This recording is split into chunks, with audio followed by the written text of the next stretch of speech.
I heard it on the news and I just started crying. It's such a big accomplishment for someone who had so much against them. For being Hispanic, a Hispanic male, which are the lowest population in college campuses, it just meant so much and opened so much more doors, not just for him, but for people around him. I'm a first-generation American and a first-generation college graduate, but before I was any of those things, I was a communities and schools student.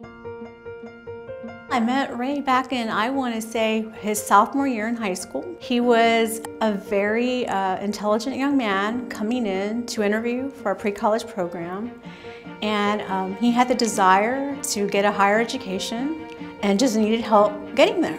When I met Miss Bell, she exposed a new world outside of high school that I couldn't find at home, I couldn't find from my neighbors or my family, and she was that gateway. And CIS brought her to our school, brought her to my life, and completely changed the way that my path was being established. It's not something that's easy. These are kids that have never been maybe 3 miles out of their neighborhood. Specifically, Ray had never been. We wanted to push him a little bit higher. Let's go for these Ivy League schools. There's nothing to lose. So I applied to a school that I didn't know anything about called Stanford. I didn't even know where in the country it was.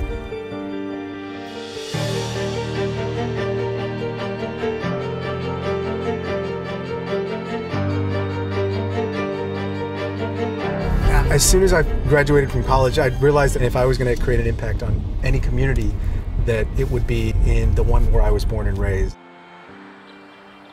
We're here on the south side of San Antonio in my district that I've represented for about 6 years. We are on a 500-acre park that used to be a landfill, so this is where all of San Antonio's dump used to go. So I saw this when this was an undesirable place that people would drive by. Today it has things that reflect a new future for it. And that's the concept for my work here, and my inspiration is so that people in their communities, places like the park that we're in, reach their potential. Watching Ray and watching his work and being able to say he came from communities and schools, it definitely makes me feel like I know why I do what I do.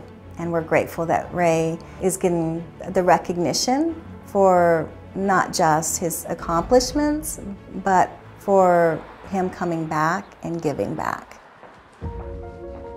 We were in the hallways that I was walking through as a high school student here at South San High School. Mrs. Bell! To think that I get to come back here, speak to students in a way that I've been invited to do. Good afternoon! Is more than I can ask for, because all I can ask for is an ability to try to give back to folks who've done so much for me. When I see these students, I see incredible potential, and we should see that for every young person in this country. And for them, they are sparkling for the American dream. We need to make that real. It's not just a dream, it should be a reality, and groups like Communities and Schools make that American dream a reality.